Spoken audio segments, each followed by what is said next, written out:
Good evening, council. Good evening, sir. How are y'all? Hey, Eddie. Let me see, do I have everybody muted or something here? Let me see what I have going on. Hello.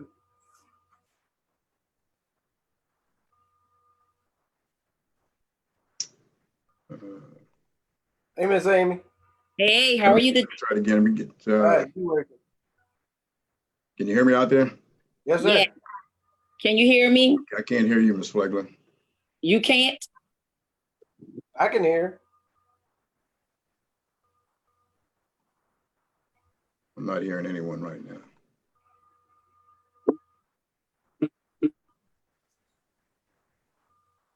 Hello, can you hear me? I see your thumb up there, Brad. Can't. I don't have a. We can hear you. Yes. Yes, I hear you, Miss No, I cannot. Miss Parsons. I can hear. Oh, Yes, anybody ma'am. hear me? Yes, ma'am. Okay, I just got fixed. Okay. Okay, so everybody's up. So we have Councilwoman Anderson on the phone. Ms. Jackson? Yes. Okay, Ms. Jackson. I Can you hear can't Ms. see you, Jackson? Miss Jackson. I'm Okay, just on the phone. she's on the phone. All right, so you all have, Rob, you got your Rob? Yes, sir. All right, good to see everybody and pray that everyone is well. Today, obviously, is our town council meeting. And I think you all should have your packets with the agenda and all of the material on the inside. So today is, again, we're doing this virtually, obviously, for everyone out there. And for the citizens, if there are any comments, please go ahead and leave those. Or you can also go to the town's site and leave a message there, an email, if you so desire. And we'll address those appropriately and accordingly. All right, so today is Tuesday, May 28th, 2020 at 6 p.m. This is the regular town council meeting for Andrews. So now this meeting is called to order. Please, we'll ask Mr. Eddie Lee to lead us in a prayer. Lord, we as a governing body of the town of Andrews seek your blessing to do what is right for the citizens of Andrews. We ask you, Lord, to guide us as a body official with a purpose in mind that will benefit us all in the town of Andrews. Glory be to God. Amen. Amen. And for our pledge of allegiance. I pledge allegiance to the flag of the United States of America and to the republic for which it stands, one nation, under God, indivisible, with liberty and justice for all. Roll call, please.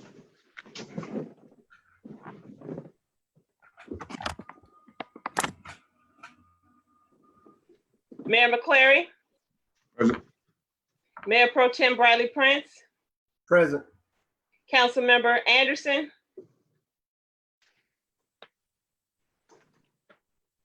Councilmember Anderson, Councilmember Lee, Yeah. Councilmember Altman, Councilmember Stamper, Councilmember Stamper, You have your mute on, sir. Councilmember Flagler, Here. Here. Okay, You we can't got hear you. We have you, Ms. Flagler. Oh, okay. Councilmember Stamper, I'm here, Ms. Parsons. There he is. Councilmember Anderson, I think she just fell off the net, but she'll come back on. They'll work with the staff and get her back online. So we have a quorum. So we'll continue with the town's business, and just for the benefit of the citizens that are listening in, the agenda for today obviously is a new business. We'll be discussing is the first reading of ordinance number 2020-03, which is a tall grass and weed ordinance. We'll also, as part of the new business, address the hospitality tax ordinance. We also have the first reading of the ordinance to modify purchase price of the burial plots within the town of Andrews and its Memorial Cemetery.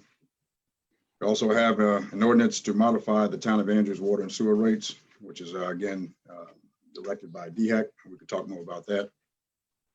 And finally, as a part of the new business, we will have our first reading of our annual the FY 2020-2021 annual budget.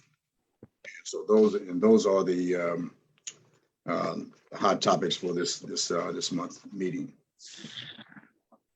At this time, we have for approval, we have two sets of minutes. What's your pleasure? Mayor, I make a motion that approve the minutes of Thursday, April 9, 2020 Town Council workshop be Thursday, April 16, 2020 Monday Town Council meeting. Okay, we have a motion on the floor to approve the minutes as written. That's for both the April 9th, 2020 Town Council workshop, which then at that time we discussed the construction or the progress of the municipal complex. And the second set of minutes is April 16th, 2020. It was a regular monthly Town Council meeting. Did I get a second?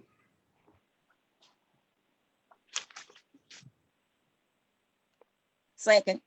Okay, it was moving properly second that we accept the minutes as written. Any discussion?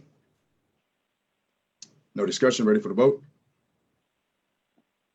Mayor McClary, Yes. Mayor Pro Tem Prince, Yes. Councilmember Anderson, Councilmember Lee, Yes. Councilmember Altman, Councilmember Stamper, Yes. Councilmember Flagler. Yes. Okay, motion so carried. Next item on the agenda is the monthly bank statements. And again, that's for your review, council. And if any questions, obviously we have most of our time carved out to discuss finance and budget. So please reserve those for that time. Next item on the agenda is a financial report from Ms. Jackson. Good evening, everyone. Can you hear me? Yes, ma'am. Yes, ma'am, we all have it. Okay. The report for the month ending April 30th, 2020, as you'll see on your front page of your report, our expected percent is about 83.33%. And just scanning that summary page, you'll see overall most departments are under that percent. Flipping over to page 2, the general fund revenues. First line item there, 4001, real property tax. During the month of April, you received another $28,000 from Georgetown County in property tax collections, which brings you to a total of $622,000 for the year, which brings us to be over budget by about $12,600. Line 4021, business licenses. You collected $21,778 in April. That puts us about $56,000 of our $77,000 budget, with a month really of the due date to go. And then on the next page, line number 9002, proceeds from insurance.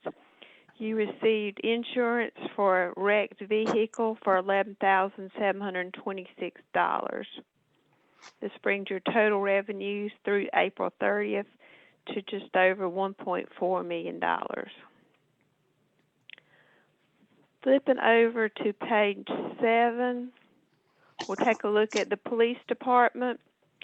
As you'll notice there, the police department salaries are at 81.66%, which is under our expected percentage, and the fringes are at 77.63%. Nothing total brings us total expenses at $549,000, and overall they're at 76.72% of their budget. Let's go to page 14 and take a look at water and sewer.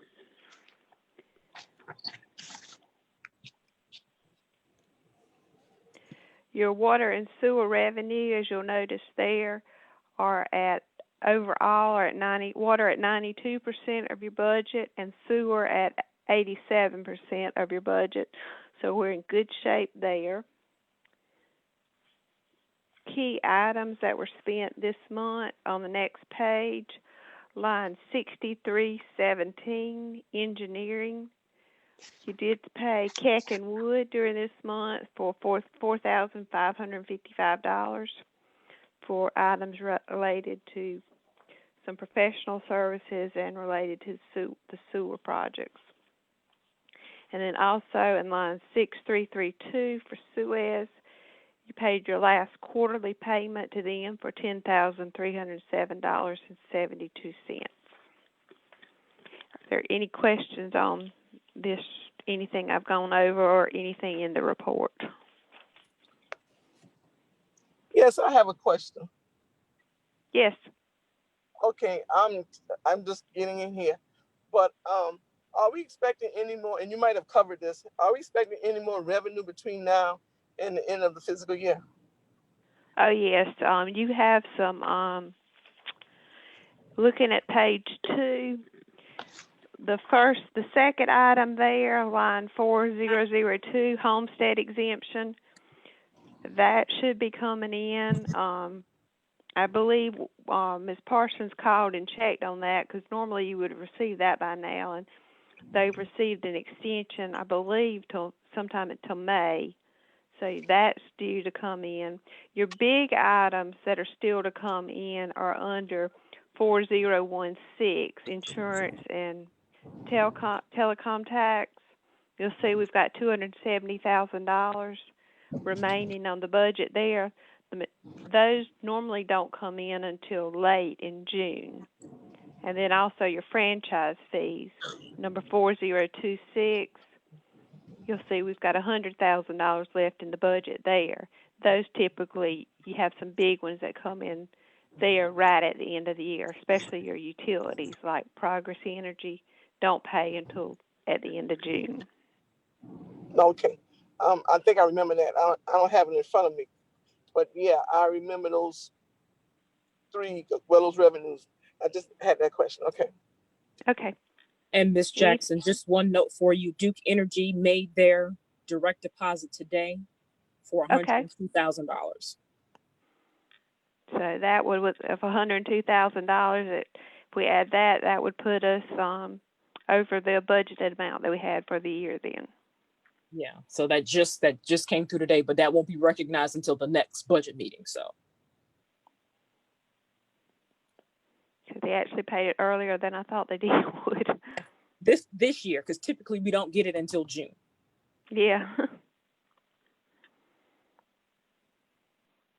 Any other questions? Okay, doesn't appear to be any more questions. And again, I think we'll have another opportunity once we get into the discussion of the upcoming budget. So we'll move down to new business. And the first item under the new business is the first reading of ordinance number 2020-03. And that's the tall grass and weed ordinance. And again, this is an effort for us to put some policies in place so we can enforce cleaning up the town and holding each other responsible, if you will, for maintaining our yards and our area in our communities. We've had several calls and complaints, and I think it's important that we do this. And so that's where we are. So we'll now hear from the Madam Clerk on the reading of this tall grass and weed ordinance. First reading, tall grass and weed ordinance 2020-03.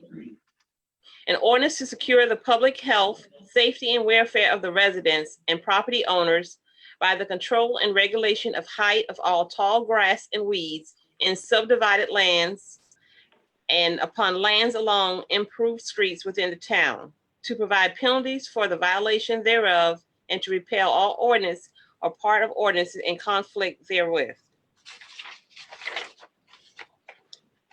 Land subject to regulations.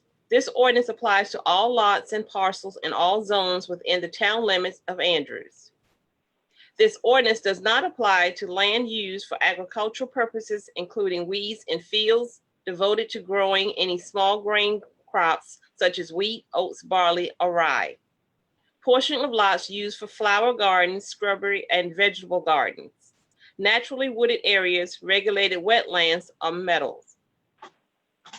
Duty to cut grass. The owner and/or occupants of the land to which this ordinance applies shall not allow tall grass or weeds to grow over 6 inches in height throughout the growing season, including grass and weeds in the right-of-way.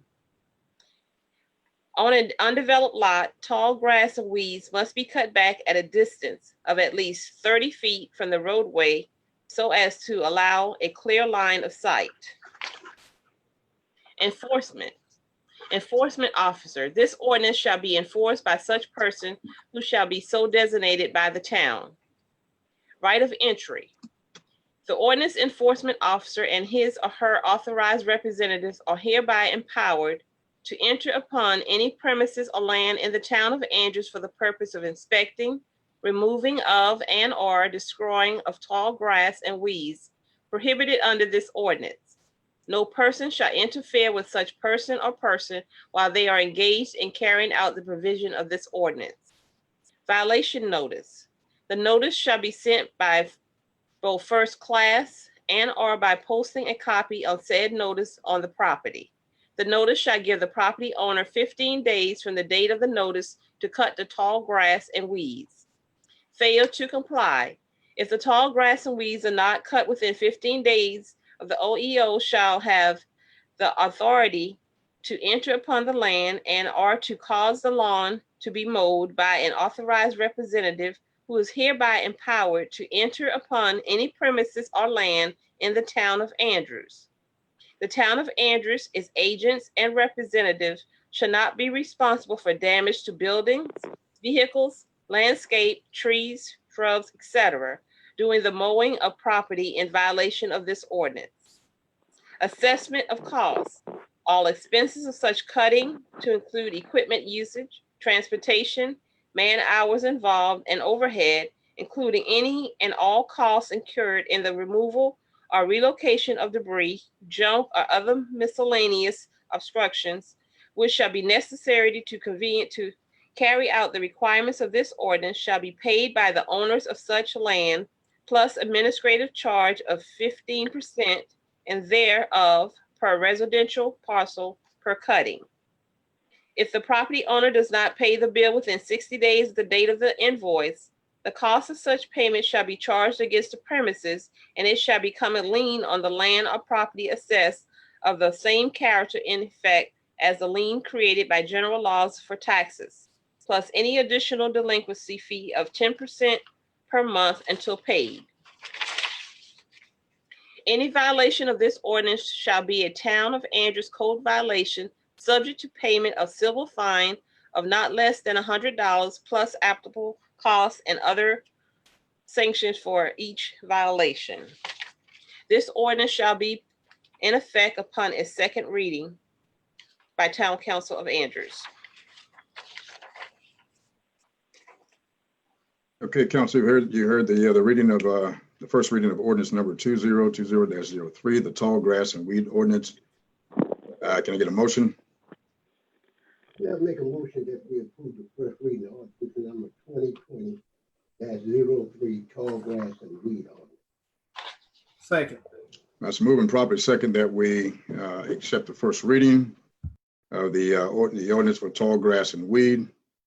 Ready for the discussion. And I'll make the first comment here as we go into the discussion on this. I want to say we're just very broad and some very strict guidelines. So we are awaiting the final review for legal review on all aspects of what we're putting in place. This is not new to other municipalities or cities. And so we're adopting this. And again, we want to make sure that we're in compliance and we're obviously doing this in accordance with the law. And so, but this is the first reading, and it's again, it mirrors other towns, but we still want to make sure that we've covered the legal review on this. And go to the anything from Mayor Pro Tem.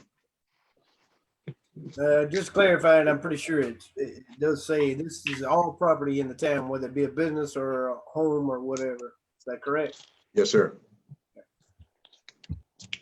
Okay, Ms. Flegler? Yes.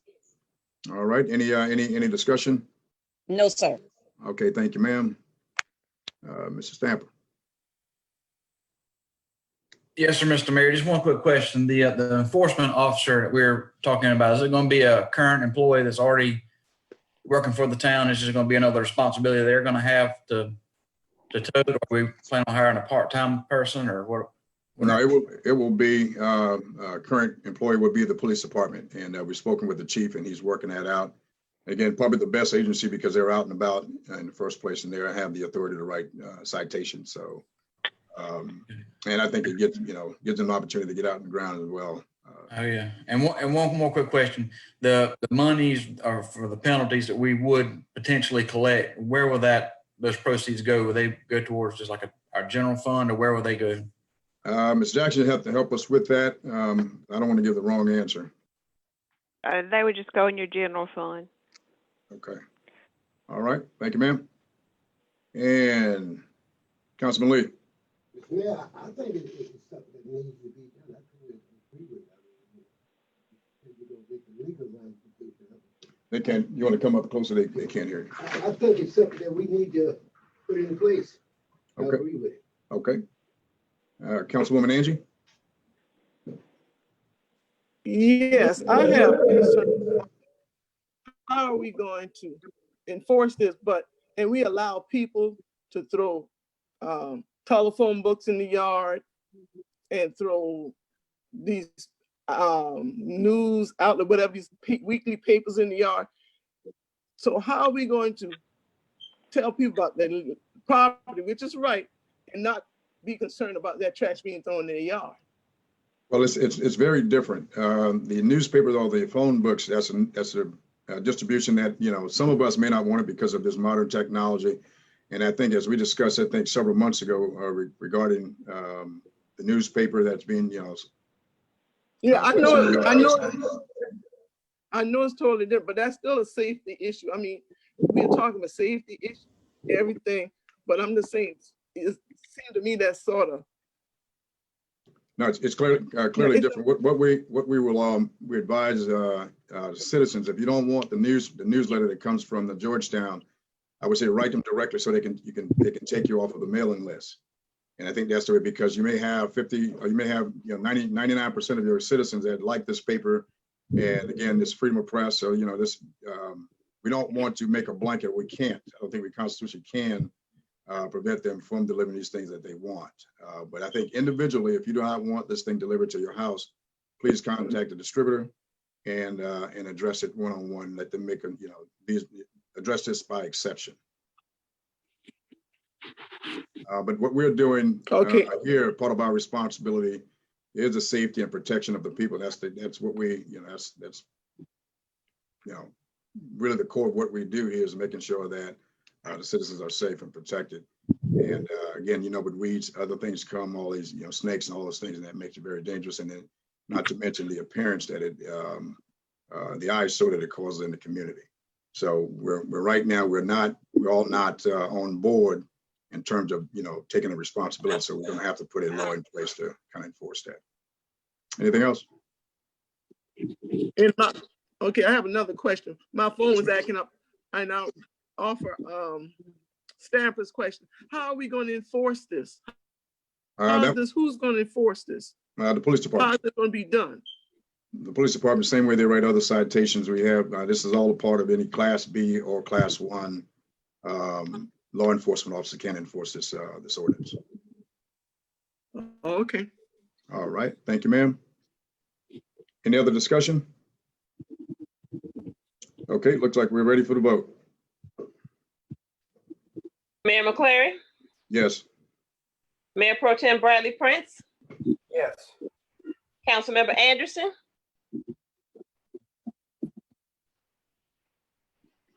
Councilmember Anderson, Oh, yes. Councilmember Lee, Yes. Councilmember Altman, Councilmember Stamper, Yes. Councilmember Flagler. Yes. Okay, the unanimous vote, the motion is carried. Moving on to second item on the new business, which is the first reading of ordinance number 2020-04, which is the hospitality tax ordinance. Madam Clerk? Town of Andrews Hospitality Ordinance 2020-04.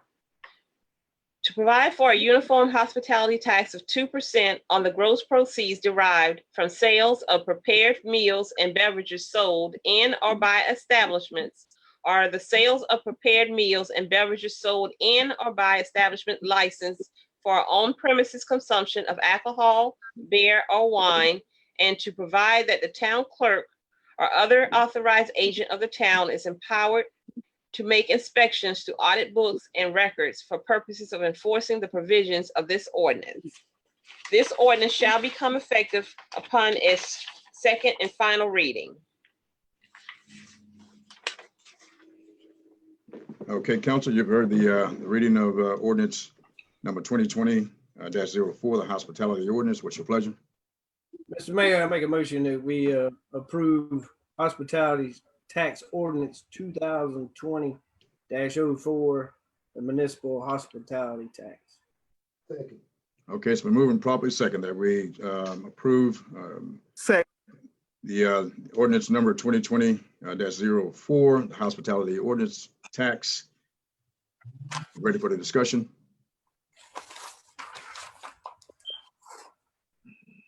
Okay, no discussion is heard. Ready for the vote? Mayor McCleary, Yes. Mayor Pro Tem Bradley Prince, Yes. Councilmember Anderson, Yes. Councilmember Lee, Great again. Yes. Councilmember Altman, Councilmember Stamper, Yes. Councilmember Flagler. Yes. Okay, motion is carried, unanimous vote. We move down to first reading of ordinance 2020-05, which is an ordinance to modify the purchase price burial plots within the Andrews Memorial Cemetery. Madam Clerk. Town of Andrews ordinance number 2020-05, an ordinance amending the purchase price of a plot in the Andrews Memorial Cemetery. Whereas the town of Andrews currently charges $500 to purchase a plot in the Andrews Memorial Cemetery for residents and $700 for non-residents of the town. And until modified by town council, the purchase price payable hereafter for a burial lot shall be $800 for residents and $1,000 for non-residents. This ordinance shall take effect after its authorized adoption or final reading on July the 1st, 2020. And Council, you've heard the first reading of ordinance number 2020-05, which is an ordinance to modify the purchase price of the burial plots within the town of Andrews Memorial Cemetery. What's your pleasure?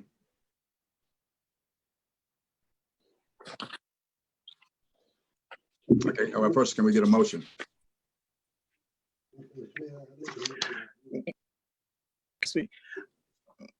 Mayor, I'd like to make a motion that the town and 20-05, an ordinance amending the purchase price of the plot in the Andrews Memorial Cemetery. Okay, it's you get a second? Second. Okay, it's been moving properly second that we accept the first reading of ordinance number 2020-05, the ordinance to modify the purchase price of burial plots within the town of Andrews Memorial Cemetery. Are we ready for the discussion?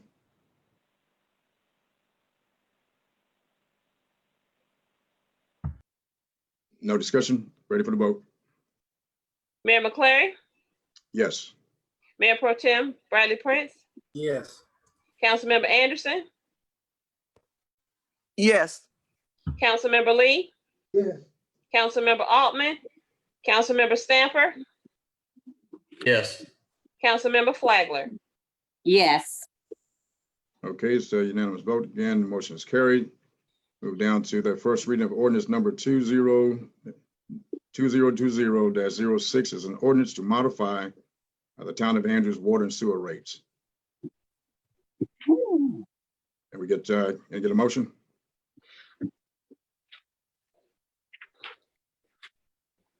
Mr. Mayor, I make a motion that we adopt ordinance number 2020-06, the ordinance to modify the water and sewer rates for the town of Andrews. Okay, so we're moving properly second that we accept the first reading of ordinance number 2020-06, an ordinance to modify the town of Andrews water and sewer rates. Any discussion?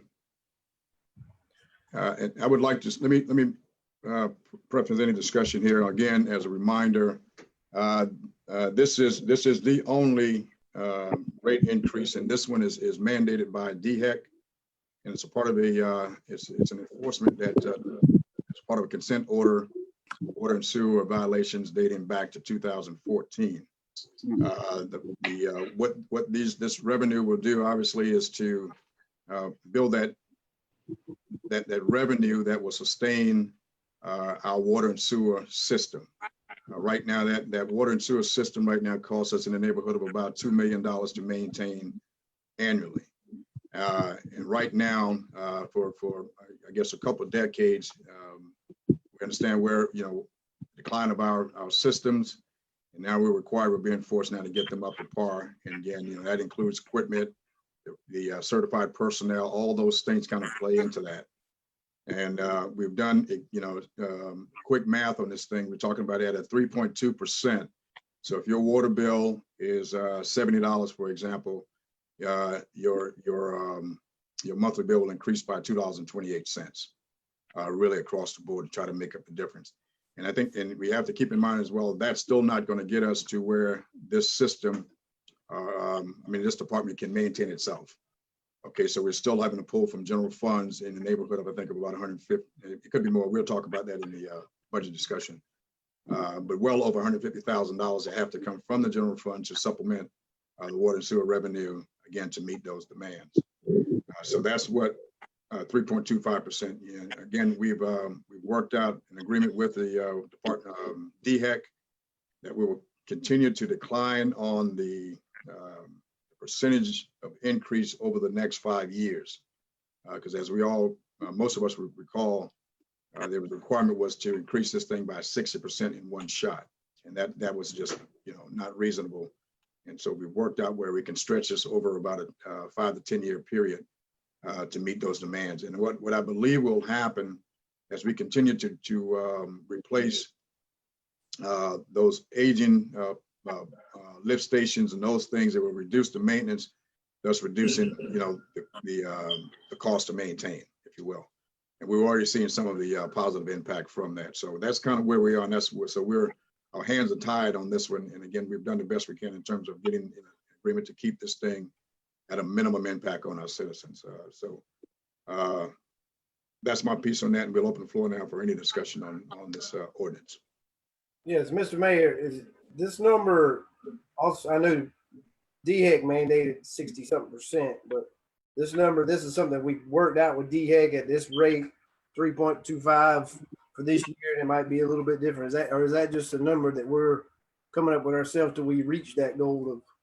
So that is an agreement with DHEC. So all things, of course, all things are in writing. So what we've been able to do is develop a strategic plan that it will stretch over a period of time. I think it goes up to 2025. And so again, they've allowed us in the coming years, you will see this 3.25 down to 2% and eventually 1%, and then we will have. I guess that's where I was going with my question. Okay. Yes, sir. Thank you, sir. Okay, thanks much. Any other discussion? Mr. Mayor, Yes, sir. just a couple of quick questions. So the money that's generated on this increase, that money goes strictly towards water and sewer operations? Yes, sir. It's a proprietary funds, and that's the only thing that can be spent on for those, even for those personnel that are under the water and sewer department can only them, the equipment, and all of anything that deals with maintaining the system of the water. So nothing that can't be spent on anything else. And just one more quick question, if I may. Have we done any kind of mathematical figuring as to what we're expecting to generate off this increase annually? Yes, and that'll be covered. Ms. Jackson will cover that in our budget discussion, which is next. Okay. She'll give you some of the figures, but all good questions. Anyone else? Okay, that concludes the discussion. We're ready for the vote. Mayor McClary, Yes. Mayor Pro Tem Bradley Prince, Yes. Councilmember Anderson, Councilmember Anderson, Yes. Councilmember Lee, Yes. Councilmember Altman, Councilmember Samper, Yes. Councilmember Flagler. yes, Okay, again, we have a unanimous vote that we will accept the first reading of ordinance number 202006, ordinance to modify the town of Andrews water and sewer rates at a rate of 3.25%. That motion is carried. And Mr. Mayor, that increase that we're projecting is about $48,000. Okay, and while we're on that, what are we having to pull from the general funds to meet the demands of the water sewer department? $151,417. I think on the front page of your proposed budget it says 148, but it should be 151,417. Okay, so we see the delta that we're going to still have to make up over time. And again, I believe that as we replace these old lift stations and old pipes, that we'll probably, be able to sustain the water and sewer system on its own long before we reach this 2025 mark that we have out there right now. Okay, so then, and again, we'll probably discuss that a little bit more as we get into the budget. But again, that ordinance is passed now, the first reading of that, and obviously next month we will have the second reading on all of these ordinances above. The last and final ordinance item on the under the new business is the first reading of ordinance number 2020-07. Is the FY 2020-21 annual operating budget ordinance. And Madam Clerk. Proposed ordinance number 2020-07, fiscal year 2020-21 annual operating budget. Be it ordained by the mayor and council of the town of Andrews that the fiscal year 2020-2021 annual operating budget is as follows. General fund revenues, $1,918,550. General fund expenditures, $1,918,550. Millage rate, 137. Water and sewer fund revenues, $1,835,092. Water and sewer fund expenditures, $1,835,092. This ordinance shall be effective on the date of its final second reading by the town of Andrews, Town Council of Andrews, South Carolina. Okay, Council, you've heard the first reading of ordinance number 2020-07, the FY 2020-2021 annual operating budget. I have a motion. Yeah, I make a motion. FY 2020-21 annual operating budget ordinance. You have a second? second, Okay, it's properly moved and second that we accept the first reading of ordinance number 2020-07 as the FY 2020-2021 annual operating budget ordinance. Ready for the discussion? And we'll preface the discussion here for the council and then obviously for the benefit of the citizens out there. We utilize the same process as we always have, but this is a zero-based budget approach. And that gives us, again, we all know our recent history in terms of where we were financially. What we do using this method gives us an opportunity to revisit every line item to ensure that what we plan and use the previous year is in fact where we need to be in the upcoming year. So we're evolving as we move forward from year to year. So that gives us again to take a hard look because all the this limited budget that we have has, it's critical that it goes to the right places at the right time. Also, a part of this process, once this thing is passed, we take another look at it in January to make any adjustments. So that's our mid-year review. And if our guesstimates or estimates at this point in time is not on par, then we have the ability to shift to those critical areas that we need. So really, as we all know, the budget is your best guess of where you are, and your history, the history plays a big part of that. So that's kind of where we are. Now, we also have to take into consideration the effects that this current environment will have on the economy. We don't have a specific percentage of how it's going to impact us, but we have to, again, proceed with caution and carefully managing this thing. So as the clerk and I discussed, we will probably have some really tight strings on how we spend, at least for the first quarter of this month. Again, as this economy kind of begin to come up from where it is right now. So we have to be very careful because our source of revenues are very limited. And so again, this is a guess. So then we've had this discussion with all of the department heads, and they understand that we will have regular budget discussions with them again to ensure that we are placing the money exactly where it's needed, as opposed to anything that may not be as critical as something else. So that's kind of where we are. And I'll turn it over to Ms. Jackson real quick to give some more insights on some of the decisions that had to go into getting this budget balance is where it is right now. We definitely, like to get the council involved in this, but again, limited by our abilities to come together. So sending the budget out to you all several days prior to give you an opportunity to look at it and then provide some questions, and then that we can answer. Hopefully we've answered those, but if it's not clear to you, we're certainly we'll take the time today to address any questions you may have. I want to make sure that everybody understands the budget is best possible. I'll pause at this point and ask Ms. Jackson to share some insights with us. Okay. Like I just said, you'll see that it's set up a lot like your monthly reports with your summary page there, for each department.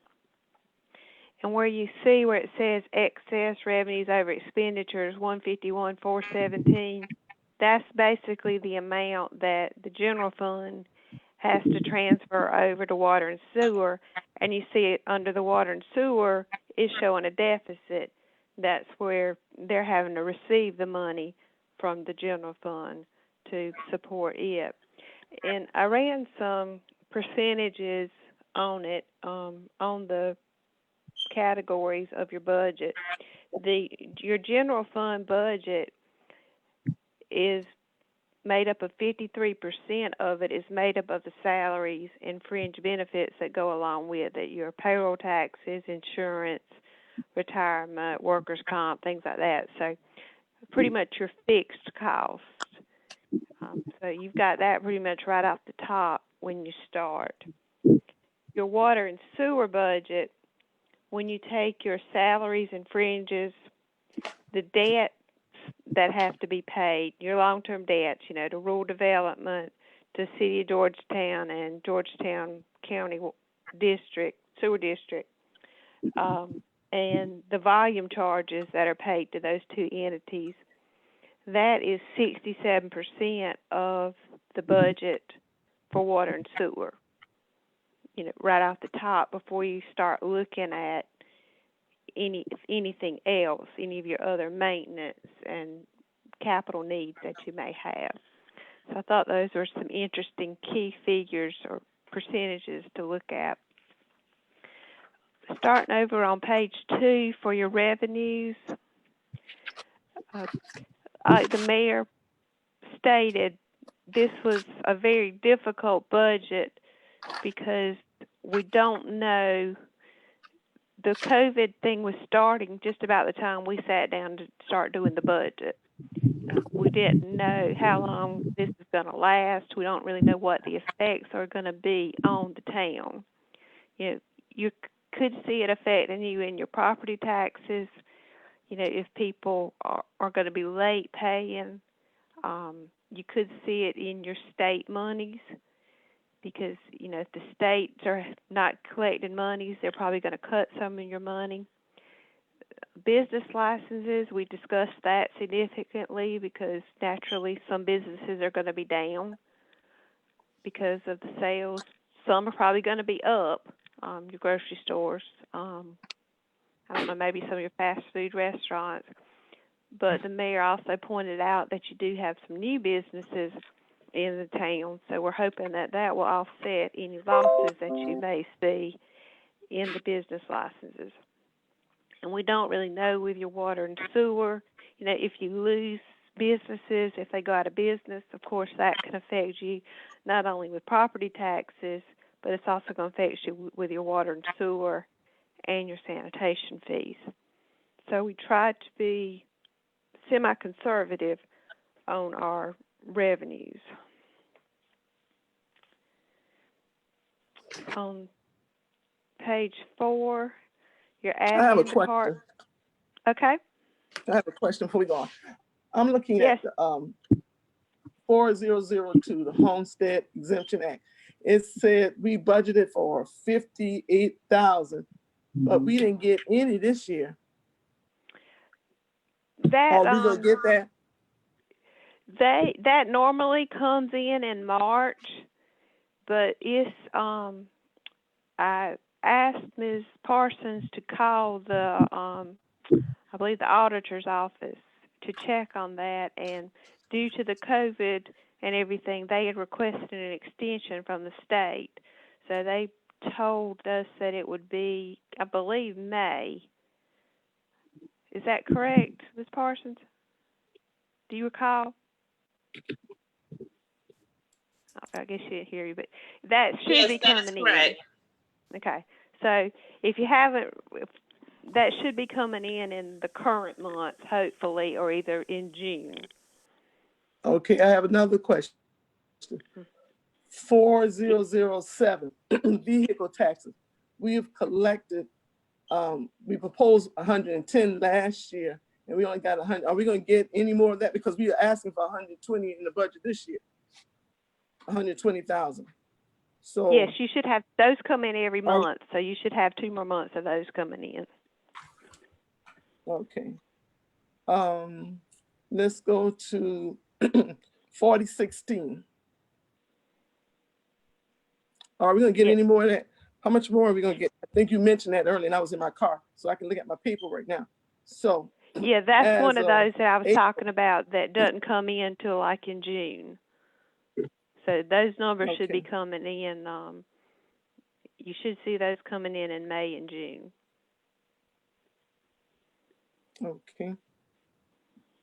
Mr. Mayor, if I may, Yes, sir, please.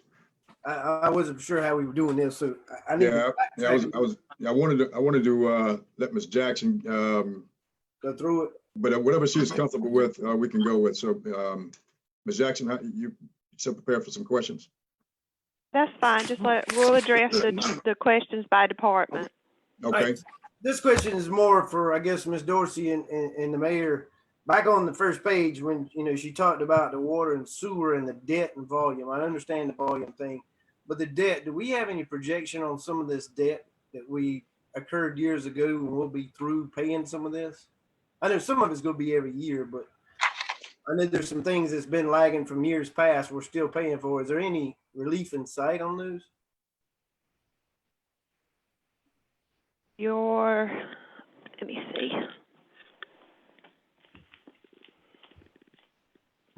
Let me pull up my financial statements yeah, you have set monthly payments that you pay on those. Let me find the amounts. So 67% of the water and sewer budget is to debt and volume. That's a lot. I can't hear you, Mr. Mayor. No, I was on, on another call there. Yeah, one of the things. And I'm pulling my records as well, Ms. Jackson. Yeah, one of the things that, and I'll give them a real quick rundown on some of the efforts one effort we have ongoing right now to address those things is through a USDA loan that we've applied for and been approved. It's been going on now for the last couple of years, trying to work that through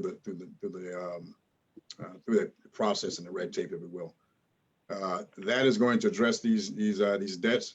Again, it's going to bring those rates down because again, they were all set, I think, for 40 years or something like that. Ms. Dorsey will give us some specific numbers. I got the dates. You do? Okay, go ahead. I'll stand by. Okay, beginning in 1974, there was a loan of $1 million that was paid off in 2014. Back in 1988, about a $400,000 loan that we finally paid off in December of 2015. There's a loan from 1989 for $344,000. That was paid off last year. And then we have 2 loans that are attached to this Interceptor and Force Main line from 1997. And they're scheduled to come off 2027. And that's almost $1 million, a little less than $1 million left on those loans. Who knew? Immediate. Is that which one was that, Ms. Dorsey? The ones for the Interceptor and everything with the district and the city of Georgetown from 1997. And your rural development. Yeah, that's USDA. Okay. Thank you, Ms. Dorsey.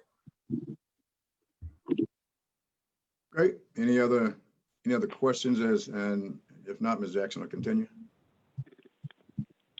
Okay, taking a look at page 4, the administration.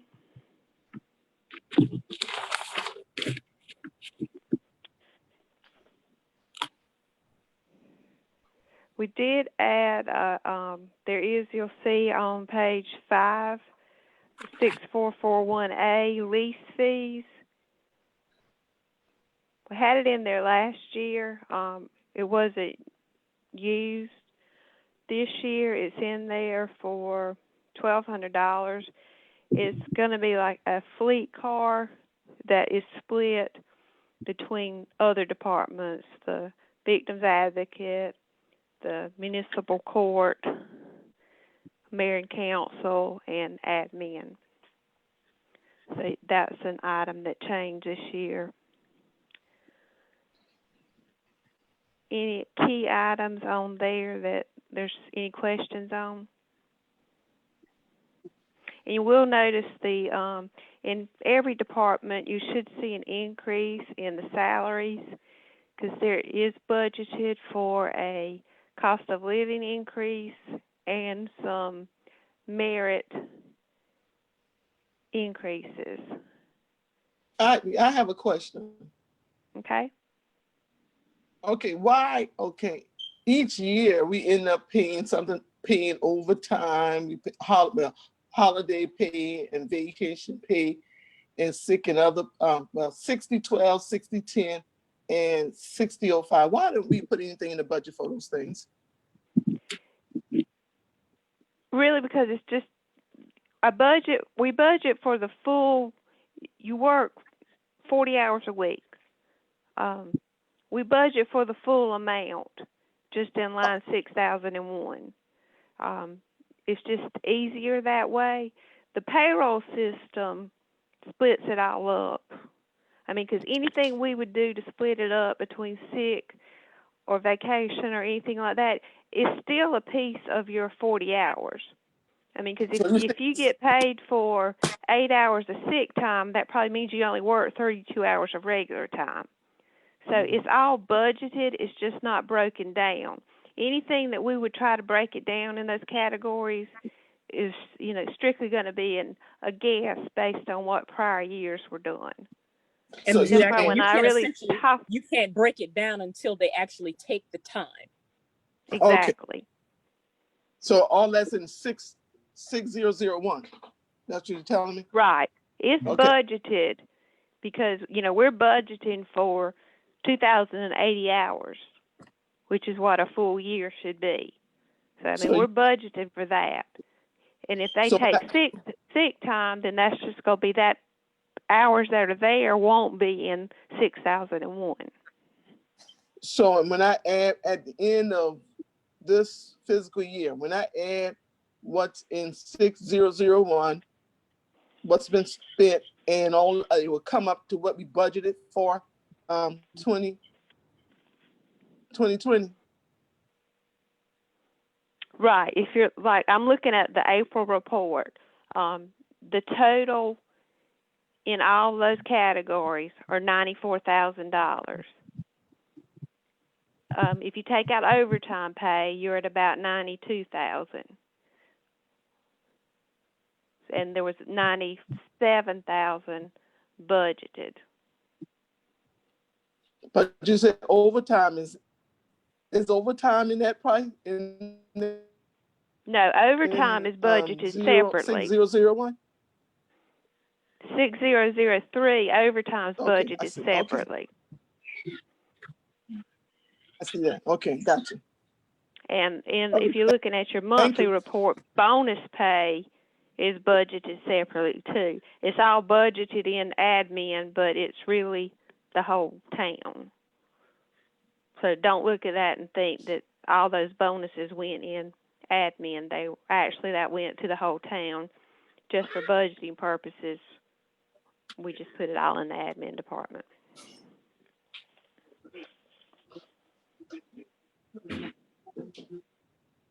Another significant item on here, community events and parades, 6338. That was dropped from 35,000 to 5,000, really for two reasons. Not sure with COVID if festivals and things like that will be possible. And two, because of the hospitality tax that you just passed your first reading of, you could fund some things like that with your hospitality collections. And also in 6321 Insurance Reserve Fund, you see about a $28,000 increase on that. Because as we talked about, I think at the last council meeting, when the invoice came in for this year, it was a significant increase, and I assume we'll see another increase next year with all the hurricanes and flooding and everything else that they've had to pay out. Any other questions on admin?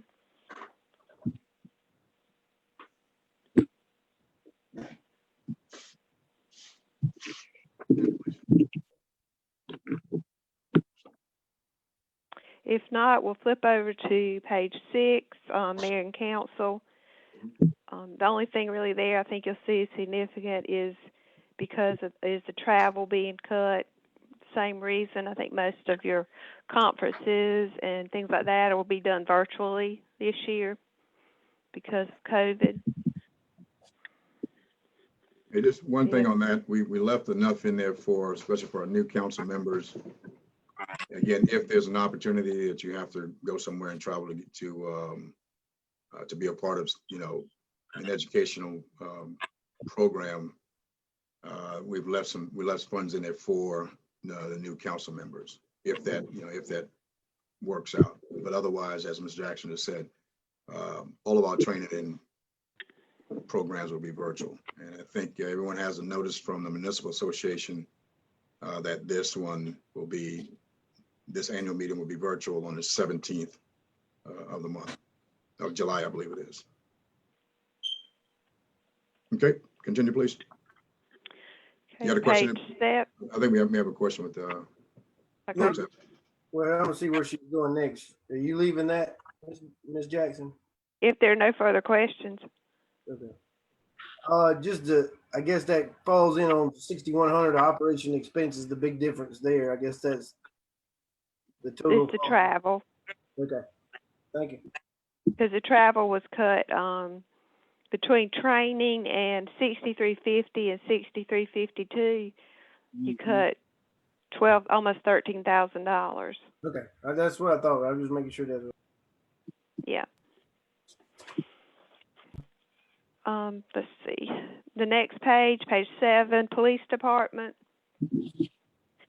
We talked about the cost of living increases and other increases in the salaries. We did, there is budgeted 10 officers or 10 positions, including the chief and the captain. You'll see in line 6441A, the vehicle lease that we mentioned. It's basically 1/4 of the car that can be used by the different departments. And let's see what else is key on that page. Of course, you still got on page 8, you still got your debt payments, which should be just the Motorola payment still on the radios. Any questions on the police department? And just a comment again.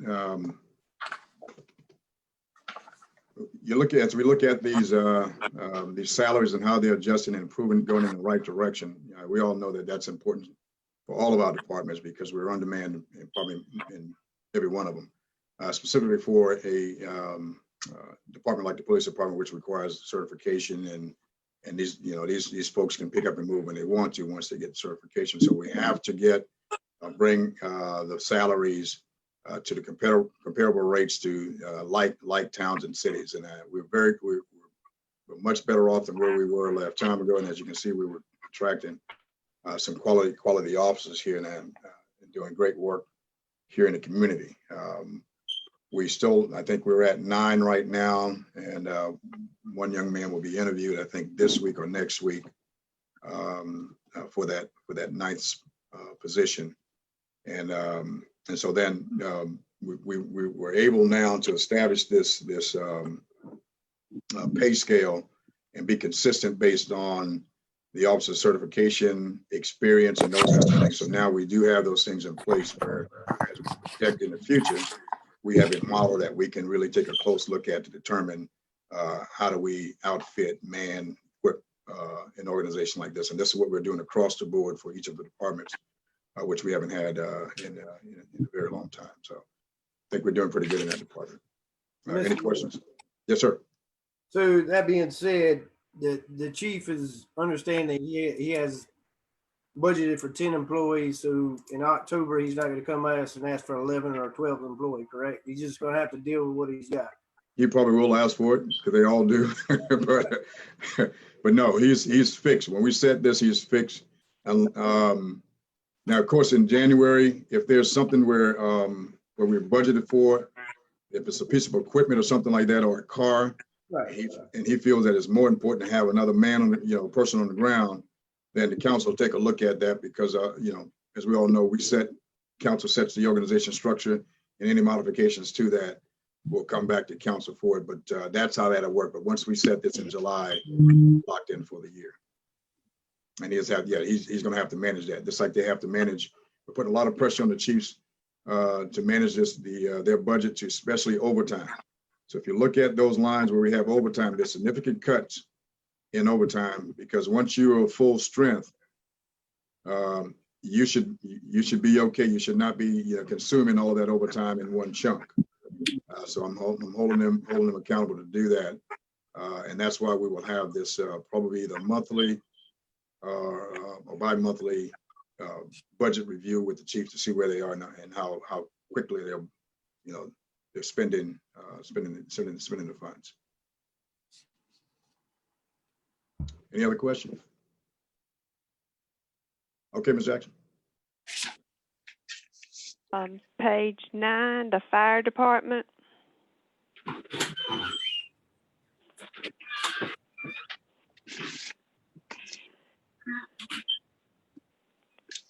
There are some items there in the repairs and maintenance. We have some cuts that were there, and I know there were some questions about some things that were spent on this past month's financial statements. So that would make this appear that those numbers are under budgeted, but I believe they would be covered under 7025, so we could probably cut and move some of that from 7025 up to those numbers if we need to. Key item there on page 10, the 7003, 15,000. You'll see that wasn't in the new budget. That was the amount that was put in there in the amendment last year for the temporary or the metal building. So most of the decrease that you see in the fire department came from that 15,000.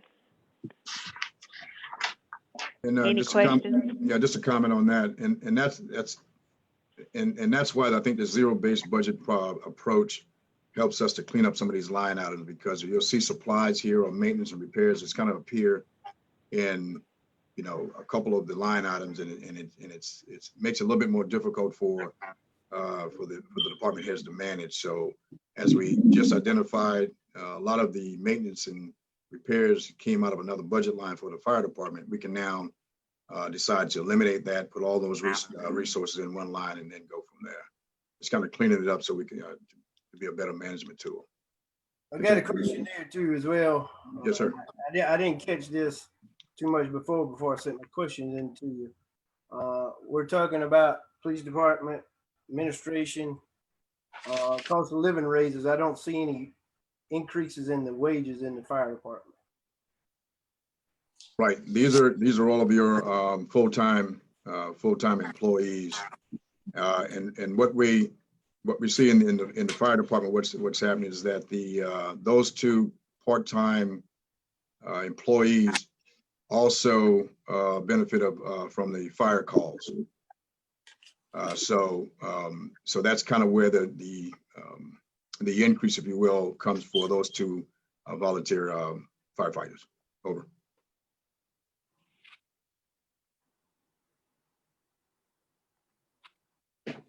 Mr. Mayor, if I may, so Yes, sir. things on this, and I sent some of these questions in to you, and I appreciate you getting them back to me. I sent earlier last week, or might have been this week. I can't remember now. I was getting confused. Just want everybody to kind of keep in mind that, you know, the budget I think proposed for 98,463 proposed. I mean, I want everybody to kind of keep in mind. I might be wrong, but is 35,000, is that going in that account as well? So the town's funding 63,000 of our budget. And you kind of hit on. We got someone speak. Hey, Councilwoman Angie, could you place your phone on mute, please? And just to kind of hit on, like you said a few minutes ago, Mayor, you know, with the police department and everything too, it's just hard to keep these, you know, good employees and they're full-time and being paid. And it's just as hard, if not harder, to keep volunteers because they don't have to be there at all if they don't elect to be. So I strongly encourage, you know, this budget and all to try to work with your firefighters as best we can. You know, just Absolutely. keep watch on that. I was just wondering if that 35,000 went straight to the fire department fund. Yes. That 6 Yeah. mile protection. Yes, that's earmarked for fire department, 35,000. What we have done also is, you know, everybody else is going through the budget process as well.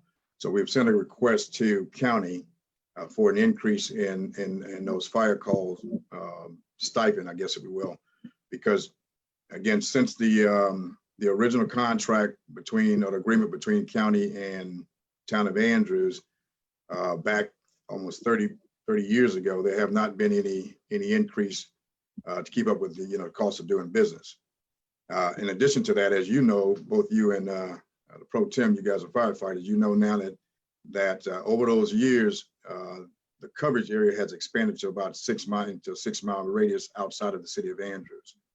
And so then we're using all of our equipment and all those things, all of our volunteer firefighters. It's time to go back to the board and ask them to, again, to take a hard look at this thing, include us in their consideration as the rest of the firefighters departments in the county. And so hopefully we will get a response.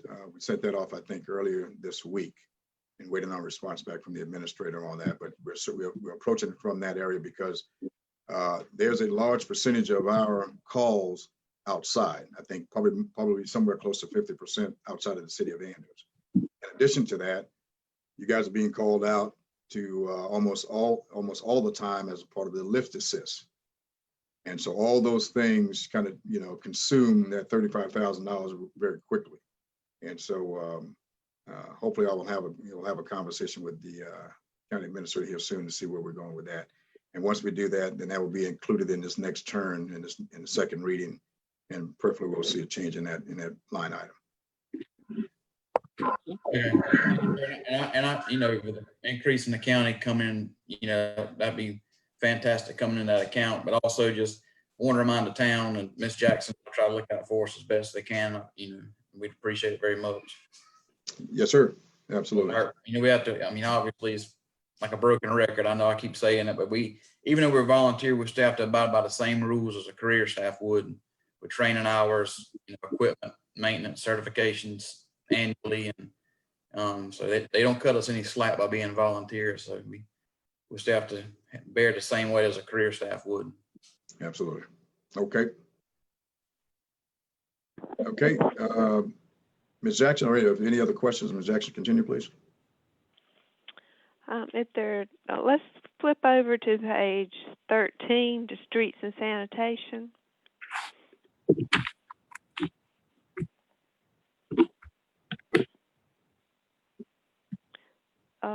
Point out there, you're in the middle of the page there, 6317. You'll see engineering was cut mainly because we don't plan on any street projects this year that you need additional services from your engineers. And that also plays into the next page, number 9007, match for projects. In the prior year, you had $35,000 budgeted, not budgeting any this year. And then a really big item, number 7010, fire hydrants. Last year, we had $159,000 budgeted. This year, down to $50,000 because you only have about 5 hydrants to be done in the 21 budget. But those items account for most of the cut that you see in streets and sanitation. One thing to highlight on that is that these hydrants, again, is a part of the DHEC consent order. So we have to have those completed by December of this year. And so again, as which gets back to my point in terms of managing these dollars as close as we can, and perfectly we don't have any catastrophic failure in the systems. Continue, please. Any questions on this department?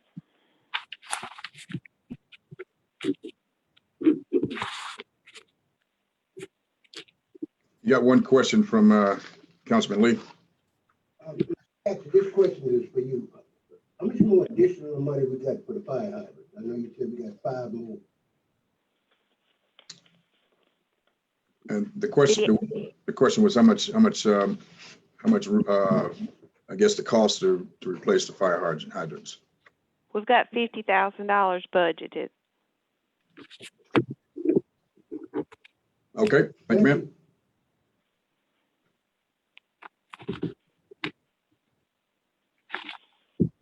If there are no further questions, we'll go over to the last department, water and sewer.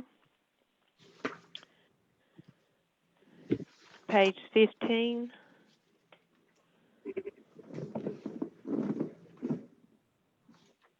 You'll see there your increases in the revenue. Big item there. Last year, right above your total income line for appropriation of fund balance, the budget and the amended budget had approved to use $255,000 of your fund balance. That was not used in this year's budget, so that was a cut. to come out of the Ms. Jackson, revenue. excuse me, what number is that? What number is that? Is it page 9999.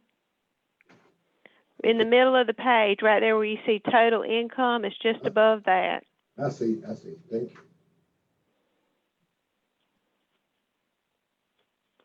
Sounds like a George Sink commercial. It does. The page 16, TV watcher here. yeah. If you cut it on, you're going to see it.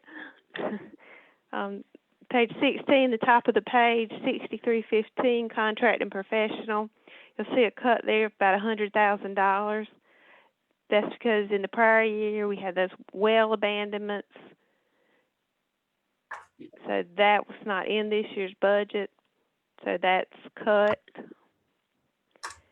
Ms. Jackson, let me interrupt you for a second. Mr. Mayor, back on page 15, I know we talked about wages and salaries again with cost of living, but there's obviously a big increase there. So that's, we're planning for more employees than we have now or in the past. Is that correct? Let me get to that page. About a $60,000 difference. Which one? That's on Page 15, you've got you've got one new position and the new, I'm not sure what his title is, if he's director or. That's the director. Yeah, that's what those, for the director of public works in there, we are adding one new personnel to that team.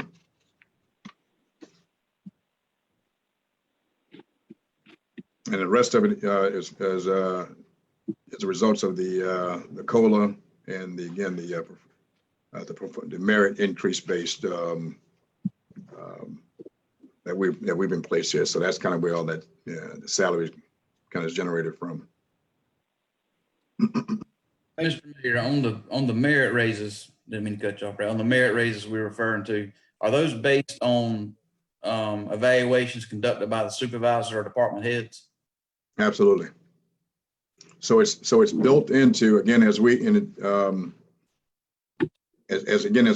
try to get these the employees and the departments at the comparative rates as other small towns, we had to do some incremental changes probably by position.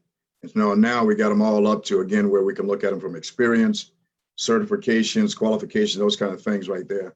And then so the COLA is automatic across the board, the cost of living allowance. Then the rest of that is built into it, again, as they now, again, the performance base. And as you just stated, based on the reviews and the recommendations from their supervisors.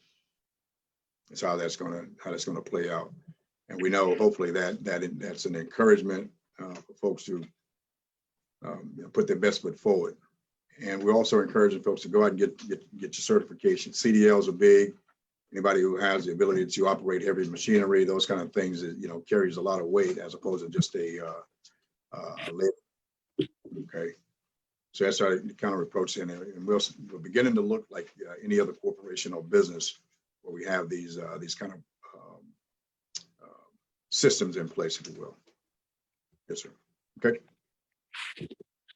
And then line 6441A, vehicle lease, you'll see where 2 vehicles were added to the water and sewer department to be leased. And then on page 17, you'll notice the cut in 7003, where we had $50,000 last year. That was for the metal building. And then in 9007, match for projects. The big item there, we still have $105,000 budgeted for the ongoing pump station project. And that's another thing that if, like the mayor said, DHEC wants water and sewer to be self-sustaining, and in reality, they should be putting money aside to be able to maintain their equipment and to purchase new equipment when needed. If you can get all of your equipment on par where you don't have to budget for, $105,000 matches on projects, that would help out tremendously in getting you more closer to a break-even point. Back to those vehicles, Mr. Mayor. Are those just pickup trucks we're planning to get? Are those service trucks, or what kind of equipment? Or Yeah, one of them is a service truck, and we wanted to have the capacity to, to place a lift or a boom or crane, whatever we call it, on there. So again, got to cut down on our requirements to have to go out and rent a boom. The other one is will be a crew vehicle, and again, multi-purpose use for that as well. The other vehicles he's talking about will get after the staff requirements, because right now, as part of our court system and our victims advocate, we're now having to pay, of course, mileage and those kind of things, and that gets up pretty, that cost goes up, tremendously, because we're having to travel all over the county for the bond hearings, sometimes twice a day, weekends, those kind of things. So as you look at the long haul, this would be better suited for that, and then again, it'll cut down on some of the other expenses. So that's where that small staff car that is for the purpose of, any department, if you will, if they're going to do in town business, obviously. But we're really going to have to take a hard look at, because the chief of police is already, he's beating me up about replacing some of the vehicles, because they're in pretty tough shape. I don't know why the vehicles are where they are. You're talking, we have 2.2 square miles, and so these high performance vehicles doesn't do well sitting idling. And so as they look at right now, what is the best vehicle for our town? So we have them right now, get every one of them being serviced by the dealership to do a diagnostic test to see where the problems are and see and again, so we can phase these vehicles through. And again, replacement, or again, a better maintenance program. And what the maintenance program will be a part of that fleet management through enterprise fleet management.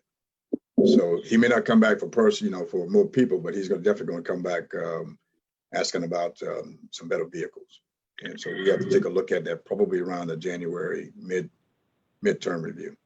do we have any daily vehicle inspection that employees, regardless of what department they're in, that they're supposed to be checking, like the oil and things like that? That was not done very well. I can tell you now, with the two department heads you have both in the police department and public works, it is happening. It is recorded, as well as all the other town's property.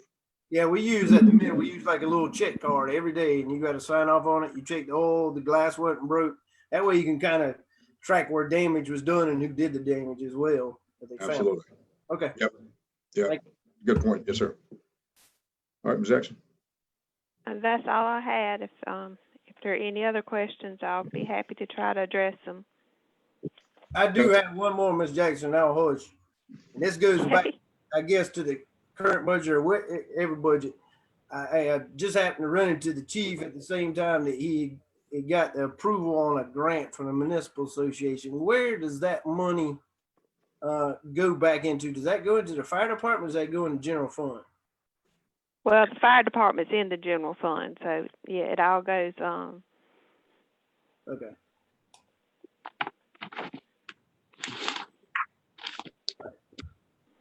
Mayor, while we still have Ms. Jackson, I just have a quick question also. I just happened to notice the other day that we had a demo, I think, VACCon truck in the parking lot, looking at it, possibly the, capabilities of it, and obviously seeing one work past couple of days over here off of Myrtle Road with the storm drain. Are we in the market to possibly be purchasing one? I know a while back it was something we applied for through the USDA, and I think at one time someone had told me we were waiting on the administrator of that USDA loan to award it. Or can you tell us where we're at, or what we're doing with that, or if anything, or if it's not even being considered right now? Yes, that was a part of the USDA loan that we got approved for a couple of years ago. So that's now, fortunately, is moving forward. It's unbeknownst to me or anybody else why this thing was stalled for so long with the folks up there. But the good news is moving.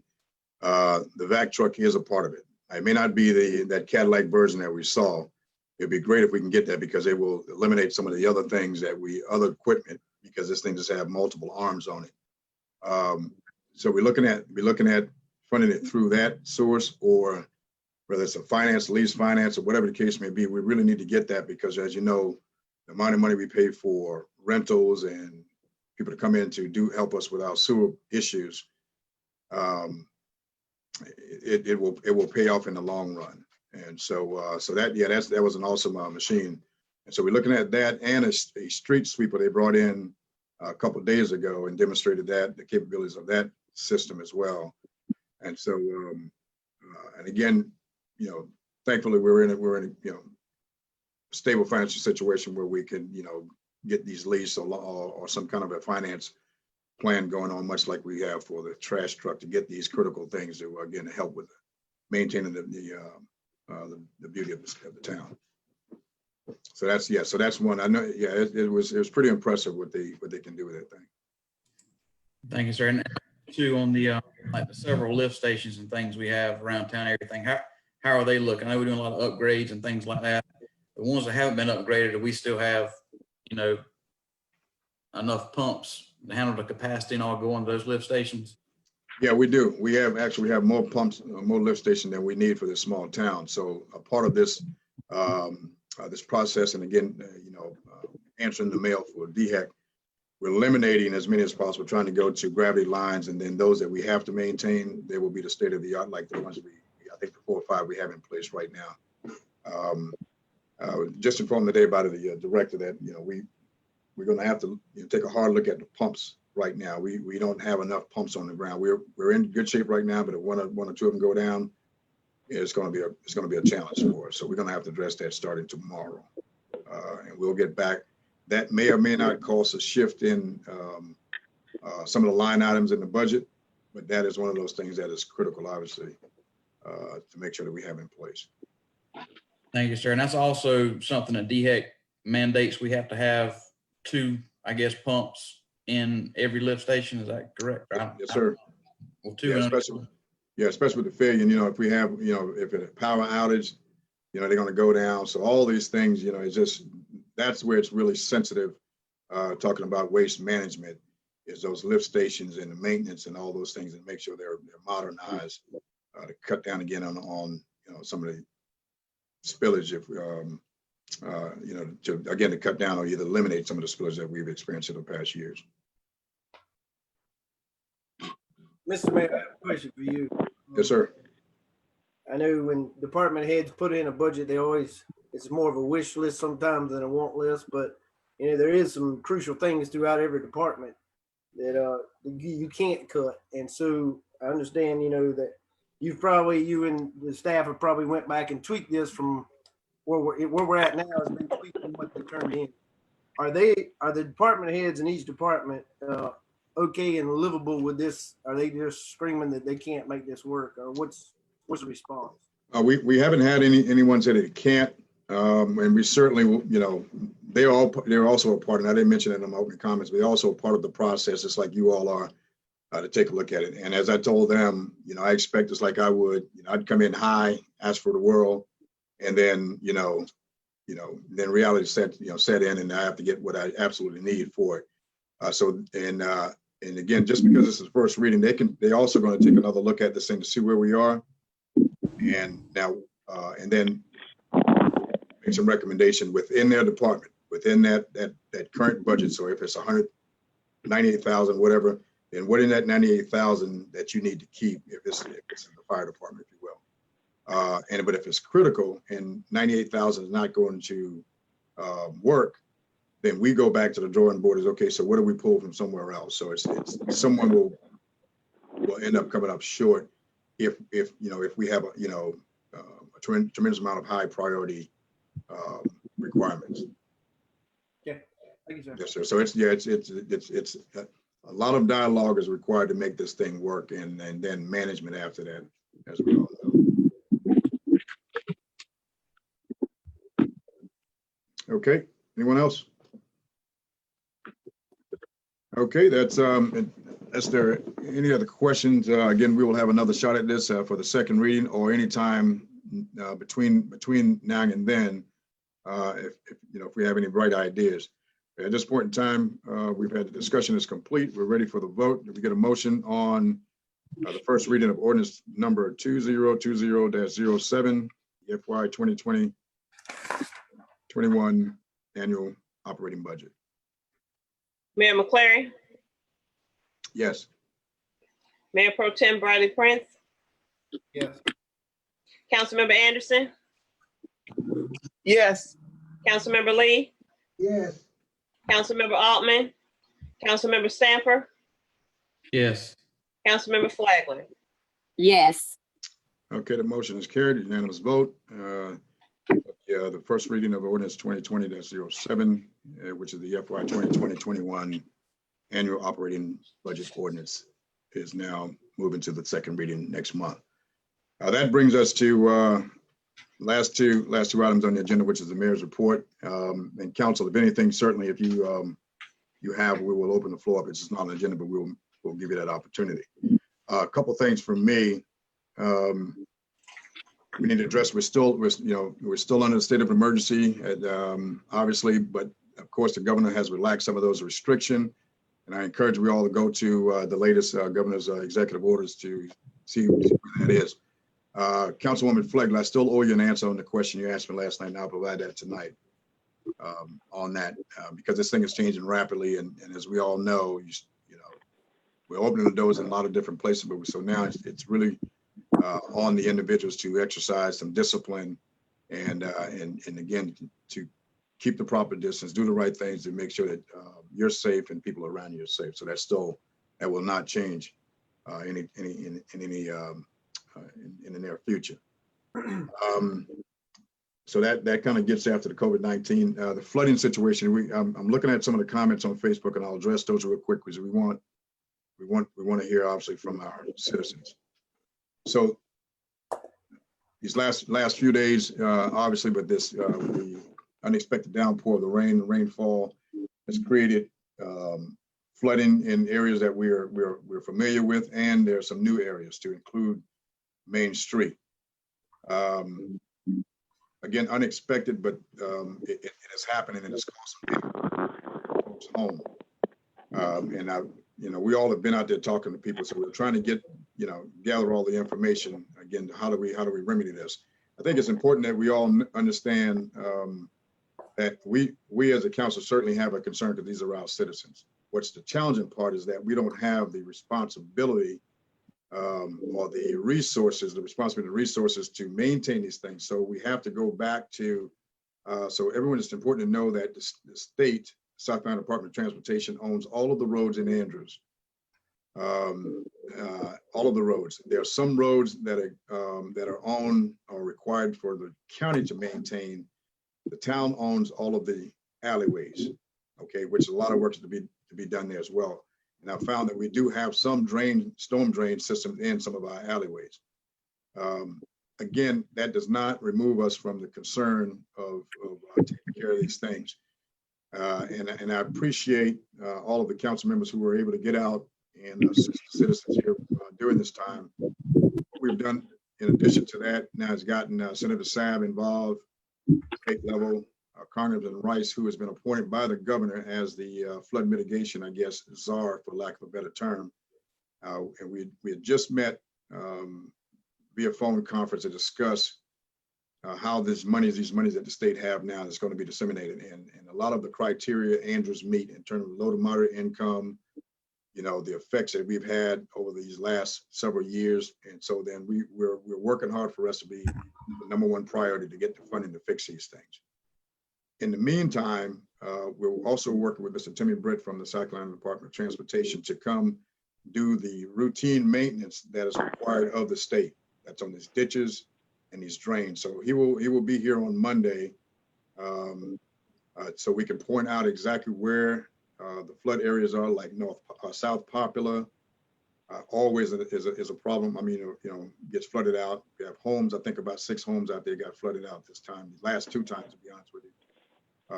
Tamarack and Park and those kinds of areas. We've got about 8 areas designated as this routinely, any significant rain, they will flood out.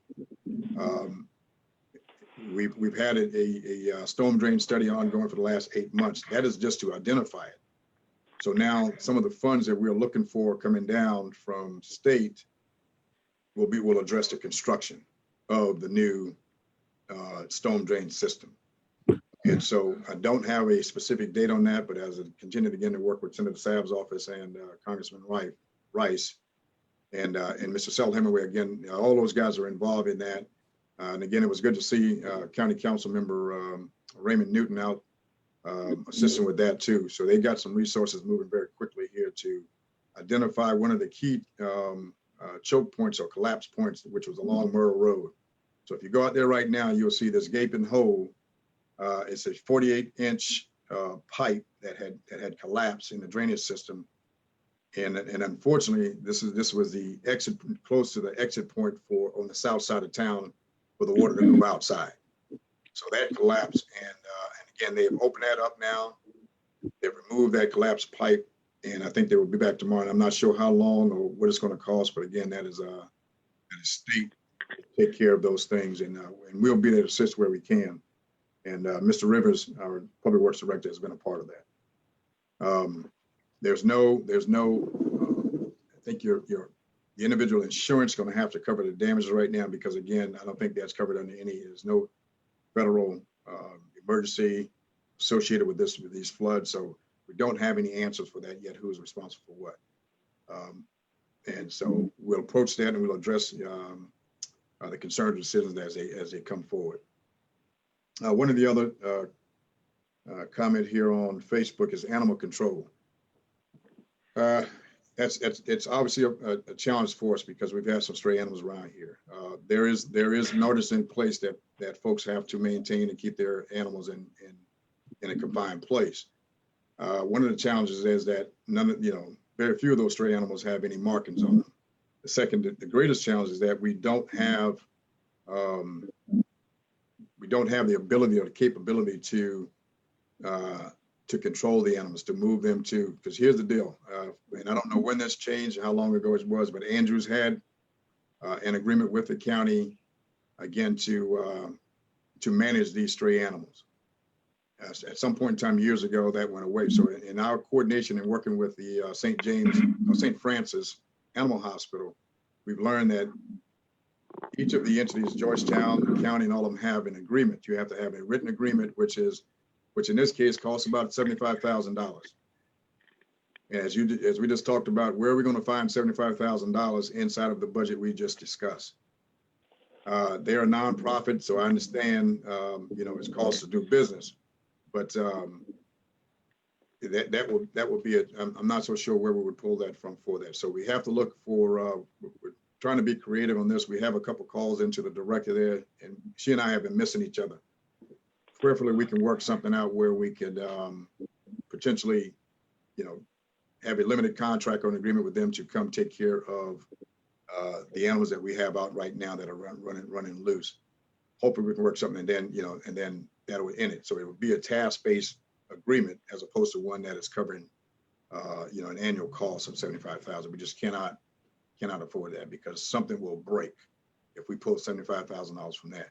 And I understand it's important. I know pets obviously, we love them, and I have two of my own, and I don't want them attacked. And I know that has happened along the way. So we're encouraging people until we figure out how to get something in place is to keep control of your pets and keep them off other people's property. Again, as a part of this enforcement, if we find any violators, then we'll address that accordingly. But it's that serious, and and it poses a threat to the citizens. There's a comment here regarding the roads and roads repairs. Yes, those that is a challenge in many of our communities. So we will address that with the new Public Works Director. Again, of course, when you go out there and repair these pipes, the roads have to be restored back to its original state. That too is another cost that we'll have to work with the South Carolina Department of Transportation to make sure that we get those back. There's a requirement that we have to be permitted before we cut into the road. So again, I believe Mr. Rivers will make a big difference there. So we understand and we understand the need, and we will address that accordingly. What else we have here? Believe it or not, those are the only ones. But again, we're very sensitive to the flooding situation, and unfortunately, there's still more rain in the forecast, and so we're pushing hard for folks to come out to help relieve this thing, or to do their part. Again, these are the county and state primary duties, and I know it's a challenge. And again, but Andrews, dating back to 2015 historical flood, were the #1 affected during that time.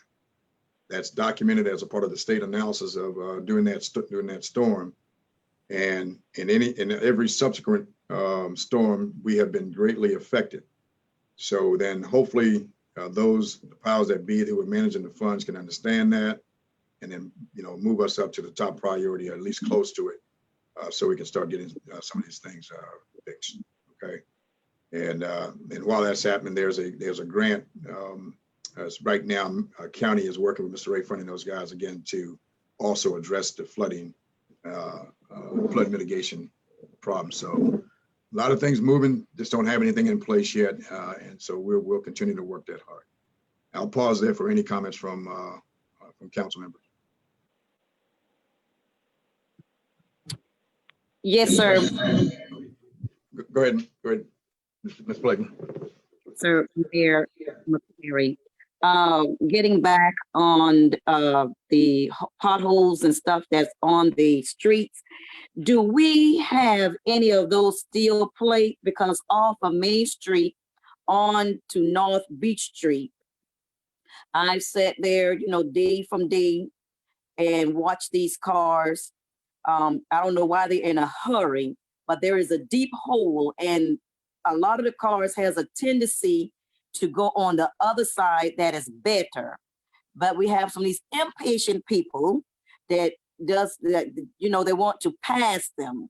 And some of the people on North Beach Street wanted me to ask, do we have any of those steel plates that they can probably just put down there to keep the people from going from one side to the other?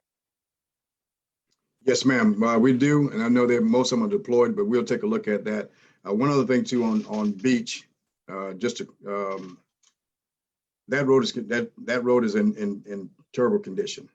Yes. A couple of years ago, we had the weight classification changed to only 4-wheel vehicles because of the concern with the the road is pretty much collapsing, and which leads me to believe that there's some water being released. So we changed that classification to only 4 wheels. So we have to keep the big trucks off.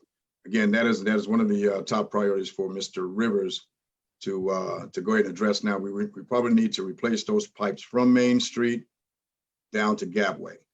And we obviously we don't want to close the entire road down, but we will start from Main to I think it's Oakland, and take that first block and replace it, because that looks like the most damage. But if you look, you pay attention, there's about 14 or 15 different patches in that stretch I just mentioned from Main to Gapway that is just repairing and not necessarily fixing the problem. I will talk with him. I want that start happening within the next week. But in the meantime, we will look at moving some of these steel plates to put a temporary on the issue that you just discussed. Thank you, sir. Yes, ma'am. Thank you for your comment. Anyone else? I just want to add that I'm still doing additional mapping on infrastructure. Okay, yeah, and again, that's key. The work that Councilman Lee is doing with the mapping out the town and the storm drain piece of that is key to this whole thing, to solving this problem. Because again, there's no greater data that you can get, than being on the ground. I think satellite and imagery and all that stuff is good, but again, he's really pinpointing a lot of the really deficient area where collapsed pipes or pipes that are just missing, not connected to anything. So the work he's been doing probably over the last couple of years, if not 3, is a major part to what the engineers are doing to kind of give us a complete picture of our system. So appreciate the hard work on that, certainly. And those guys will be here, I think, on the 22nd of June. The ones who are doing the study will be on the 22nd of June to sit down with us and then to start to do the crosswalk from the work that Councilman Lee has done and what they have in imagery, and try to marry those two up again to get a complete picture of where our problems are throughout the system. Okay, any other comments? Yes, sir, Mr. Mayor. All right, quick. I want to thank Councilmember Eddie Lee too for the work he's done. I know I saw it firsthand probably about a couple of weeks ago, and he has put a lot of work and effort into what he's doing, and I think it'll be very beneficial for the town in the future as we start looking into stormwater drainage. So I want to thank him for that. I also want to take the time to thank some people, as you mentioned earlier, who were on the site out here on Myrtle Road. You mentioned the county council member, Raymond Newton. Also, Sale Hemingway was present, representing U.S. Representative Tom Rice's office, Georgetown County Stormwater. And obviously, I want to thank our town employees who were willing to lend a helping hand with a vac truck, backhoe, manpower. And I think it kind of makes you realize what we can accomplish when we all, come together as you got a state office, county offices, and also a small town, department working together, what we can accomplish together. And so I saw a lot of teamwork, and I think it's going to be, a big benefit for not only the county residents around our town, but also those that are being affected by the flood in the town. And I want to thank everybody for what they've done to hopefully remedy this problem that's been going on for a little while. All right, thank you, sir. And you're spot on. I appreciate that. Yes, Mr. Mayor, ditto what Councilman Stamper said about Mr. Lee and also the group that's working on Myrtle there. I witnessed that. It was, like he said, it was great teamwork. Employees, the town pulled up, did what they had to do, jumped right in. But to continue on with your what you mentioned about the conference with Tom Rice, I was on that call as well. And like the mayor says, I'll just back up what he says, is a lot of the things, qualifications with this money, Andrews qualifies for. So going forward, I've spoke with the mayor about this right after the call, matter of fact, that, we might not necessarily get the money that goes to the county, but we need to make sure that we're doing what we need to do if it's pushing the county or if we have to do our own thing and try to get this grant money. It's a lot of money out there, but when you put it over to state, it's really not. The good thing is Congressman Tom Rice sitting up in Washington mentioned 3 areas, and Andrews was one of them that he's well aware of. So not only at local level and the state level, but even at the federal level, they knew what's going on here in town. So that's a good thing helping us. And that's all I have. Thank you, sir. Any other comments? Okay, last year, and again, since we're recognizing folks, which is important, we still have 2 major projects ongoing. One is almost complete. So the Andrews Recreation Department, I think, will open on the 1st of June. And I think it's still going to be limited. I'm not so sure how that's going to play out in terms of their operating procedures, but 1 June, that facility will be open. That's obviously a beautiful facility. And we just, I think yesterday or 2 days ago, we met with the contractors, architect, and all those fellows that are that team that is involved in the municipal complex that we discussed last month. And we asked them to come in and sit down with the department heads again, so we can get the specifics. The staff and others have done, architects have kind of laid this thing out, kind of the big picture. But it was important that we get those chiefs in there again to look at the specifics on what they need. And so we had a very good discussion. Some of it drove some changes, some adjustments to things, again, to meet the needs of the departments. Our attempt, again, obviously, is to make sure that this is something that we all will be proud of, and it's it's effective, not just us, the citizens. So that's going well. And in line with that, I want to thank Everett Carolina, Councilman Carolina, for his efforts to keep that as a part of the discussion at the county level, because that's still waiting on a response, again, what we submitted to them about two weeks ago. But we're moving forward. And as soon as we clear it, the fire department with all of this things in there and begin the relocation of the fire department, that building will be demoed here probably the 1st or 2nd week of June, and then they will begin to clean up whatever else, whatever environmental stuff that's required, and then we can start we'll begin to see some movement in terms of structure being developed here very shortly. And it's projected right now in about 18 months. This building will be up and will be in there operating. So that's, again, that's ongoing. Again, we appreciate all of the outside assistance we're getting from our council members, local here for us. Mayor? Yes, ma'am. Before you leave, I would like to also thank you for your leadership role here in the town of Andrews. Since I've been on council, I've seen the second time, I've seen a lot of changes that you have started. And I do appreciate you as being our leader, as our mayor. Thank you, ma'am. But again, it's a teamwork, and everyone is doing a really good job pulling together. Just like we'll see us all out there when there's flooding or anything else. Everybody has a role in this thing, and I think we have a pretty good team here. We just continue to work together and fight for what our town and our citizens need. So Second that emotion when Ms. Anderson said. appreciate that. Okay, all right, more work to do, and I know it's late now.